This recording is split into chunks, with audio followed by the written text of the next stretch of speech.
হ্যাঁ, জেমিনি, তুমি কেমন আছো? আসসালামু আলাইকুম। আশা করি আপনি ভালো আছেন। আপনি কেমন আছেন? আমি ভালো আছি। তোমার কাছে আমার একটা প্রশ্ন। বলুন, আমি আপনার প্রশ্নের উত্তর দিতে পারলে খুশি হব। আহ, মুমিন ব্যক্তির মৃত্যুর সময়কালীন কীরকম অবস্থা হয় তুমি কি তা বলতে পারো আমাকে?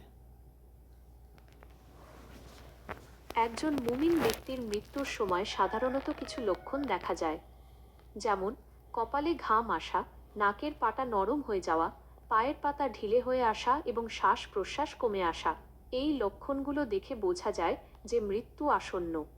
আপনার যদি এই বিষয়ে আরও কিছু জানার থাকে, তাহলে আমি সাহায্য করতে পারি।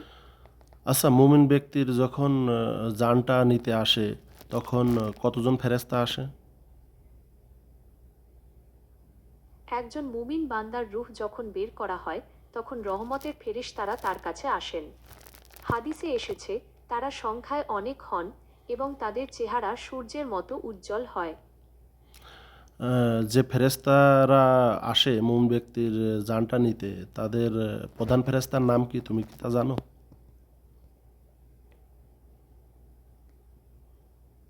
মৃত্যুর ফেরেশতাদের প্রধানের নাম মালিকুল মাউত। তবে অনেকের ধারণা তার নাম আজরাইল। আ আপনার যদি এই বিষয়ে আরও কিছু জানার থাকে, তাহলে আমি সাহায্য করতে পারি। আচ্ছা, মুমিন ব্যক্তির যখন জানটা নেয় কবজ করে, তখন তার কি রকম কষ্ট অনুভব হয়? একজন মুমিন ব্যক্তির রূহ যখন তার দেহ থেকে বের হয়, তখন সে খুব শান্তি অনুভব করে। এই প্রক্রিয়াটি অনেকটা ঘুম থেকে জেগে ওঠার মতো, যেখানে কোনো ব্যথা বা কষ্ট থাকে না। আপনার যদি এই বিষয়ে আরও কিছু জানার থাকে, তাহলে আমি সাহায্য করতে পারি। আমি হাদিসে পড়ছি মুমিন ব্যক্তির যখন রুহটা জানটা দেহ থেকে বের করা হয় তখন কলস থেকে পানি যেরকম অন্য একটা পাত্রে ঢাললে যেরকম জানটা পানি বেড়ে আসে, জানটা ওরকম দেহ থেকে বেড়ে আসে। তুমি কি এই বিষয়ে কিছু জানো? হাদিসে আছে, মুমিন ব্যক্তির রূহ বের হওয়ার সময় কলসি থেকে পানি ঢালার মতো শান্তি অনুভব করে।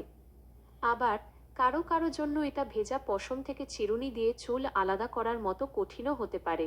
আপনার যদি এই বিষয়ে আরও কিছু জানার থাকে, তাহলে আমি সাহায্য করতে পারি। মুমিন ব্যক্তির জানটা যখন নিতে আসে ফেরেশতারা, তখন কি অন্যান্য ফেরেশতারা কি তাকে স্বাগত জানায় কিংবা আশ্বাস দেয় তোমার কোনো ভয় নেই, তুমি ভয় পেও না, এই জাতীয় কিছু বলে? জি, মুমিন বান্দার রূহ যখন বের করা হয়, তখন রহমতের ফেরেশতারা তাকে স্বাগত জানান এবং বলেন, হে প্রশান্ত আত্মা, তুমি আল্লাহর ক্ষমা ও সন্তুষ্টির দিকে বেরিয়ে আসো। তারা তাকে ভয় না পাওয়ার জন্য সাহস যোগান। এই হাদিসটি কোথায় আছে তুমি কি বলতে পারো? এই হাদিসটি বিভিন্ন হাদিস গ্রন্থে উল্লেখ করা হয়েছে, যেমন মুসনাদে আহমাদ, সুনানে ইবনে মাজা এবং সহি ইবনে হিব্বান। আপনি যদি চান, আমি আপনাকে নির্দিষ্ট হাদিস নম্বরগুলো জানাতে পারি।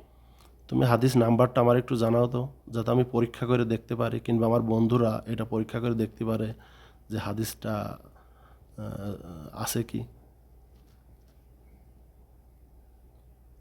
এই হাদিসটি মুসনাদে আহমদে এসেছে, যার হাদিস নম্বর 18,584। আপনি যদি চান, তবে আমি হাদিসটির সম্পূর্ণ আরবি পাঠ এবং এর বাংলা অনুবাদও দিতে পারি। আচ্ছা, ঠিক আছে। যখন মুমিন ব্যক্তি জানটা দেহ থেকে বের করে, এই জানটা কোথায় নিয়ে যায় তুমি কি কিছু জানো?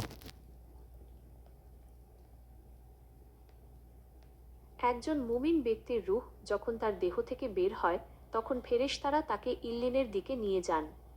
ইল্লিন হল সপ্তম আসমানে সিদরাতুল মুনতাহার নিচে অবস্থিত একটি স্থান, যেখানে মুমিনদের রূহ রাখা হয়।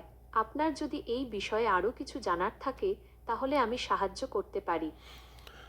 আচ্ছা, আমরা যখন মুমিন ব্যক্তির কবরে দিয়ে আসি, তখন কতক্ষণ পরে তার কাছে আবার পরবর্তীতে ফেরেশতারা আসে কবরের ভিতরে? কবরে মৃত ব্যক্তিকে দাফন করার পর মানুষ যখন 40 কদম দূরে চলে যায় তখন মুনকার ও নাকির নামের দুজন ফেরেশতা আসেন। তারা মৃত ব্যক্তিকে 3টি প্রশ্ন করেন।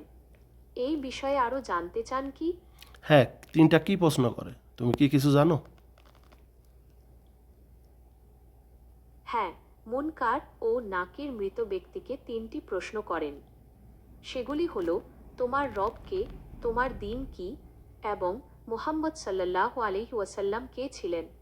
আপনার যদি এই বিষয়ে আরও কিছু জানার থাকে তাহলে আমি সাহায্য করতে পারি।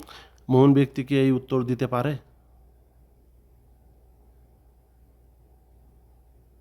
জি, মুমিন বান্দা আল্লাহর রহমতে এই প্রশ্নগুলোর সঠিক উত্তর দিতে সক্ষম হবেন। আচ্ছা, আমি হাদিসে পড়ছি 3টা প্রশ্নর যখন সে উত্তর দিতে পারে আরও একটা প্রশ্ন করে। এই প্রশ্নটা কি তুমি জানো? জি, মুমিন বান্দা যখন 3টি প্রশ্নের উত্তর দেন তখন ফেরেশতারা তাকে চতুর্থ আরেকটি প্রশ্ন করেন। প্রশ্নটি হলো, এই বিষয়ে তুমি কিভাবে জানলে? এই প্রশ্নটির উত্তর দিতে পারলে কবরে তার জন্য জান্নাতের দরজা খুলে দেওয়া হয়। আপনার যদি এই বিষয়ে আরও কিছু জানার থাকে তাহলে আমি সাহায্য করতে পারি। তখন সে 4 নম্বর প্রশ্নের উত্তর কি দেয়? মুমিন বান্দা তখন উত্তর দেন, আমি আল্লাহর কিতাব পড়েছি, তার প্রতি ঈমান এনেছি এবং তাকে সত্য বলে সাক্ষ্য দিয়েছি। এই উত্তরটি কবরের জীবনে অত্যন্ত গুরুত্বপূর্ণ। আপনার যদি এই বিষয়ে আরও কিছু জানার থাকে তাহলে আমি সাহায্য করতে পারি। তখন কি আল্লাহর পক্ষ থেকে কিংবা আসমান থেকে কোনো কি সে শুনতে পায়? কোনো ঘোষণা আসে কি? জি, মুমিন বান্দা যখন চতুর্থ প্রশ্নের উত্তর দেন তখন আসমান থেকে একজন ঘোষণাকারী ঘোষণা করেন, আমার বান্দা সত্য বলেছে। এরপর তার জন্য জান্নাতের বিছানা বিছিয়ে দেওয়া হয় এবং জান্নাতের দিকে একটি দরজা খুলে দেওয়া হয়। আপনার যদি এই বিষয়ে আরও কিছু জানার থাকে তাহলে আমি সাহায্য করতে পারি। সে কি তারপরে সে কি কবরে কি ঘুমিয়ে যায় নাকি জাগ্রত থাকে? জি, মুমিন বান্দা কবরে আরামদায়ক ঘুম ঘুমান। হাদিসে আছে, এই ঘুম নববধূর ঘুমের মতো গভীর হয়। কবরে তার জন্য জান্নাতের বিছানা বিছিয়ে দেওয়া হয় এবং জান্নাতের দিকে একটি দরজা খুলে দেওয়া হয়। আপনার যদি এই বিষয়ে আরও কিছু জানার থাকে তাহলে আমি সাহায্য করতে পারি। সে ঘুমোয় কত দিন পর্যন্ত সেখানে ঘুমিয়ে থাকবে? এটা কি তুমি জানো? জি, মুমিন বান্দা কবরে কিয়ামত পর্যন্ত ঘুমিয়ে থাকবেন। হাদিসে আছে, এই ঘুম নববধূর ঘুমের মতো গভীর হবে। আপনার যদি এই বিষয়ে আরও কিছু জানার থাকে তাহলে আমি সাহায্য করতে পারি। তোমাকে অনেক ধন্যবাদ এই তথ্যটা দেওয়ার জন্য। তোমার সাথে পরবর্তীতে আবার আশা করি আমি সাক্ষাৎ করব। আসসালামু আলাইকুম। ওয়ালাইকুম আসসালাম। আপনাকেও ধন্যবাদ। আপনার যদি আরও কিছু জানার থাকে তাহলে জিজ্ঞাসা করতে পারেন।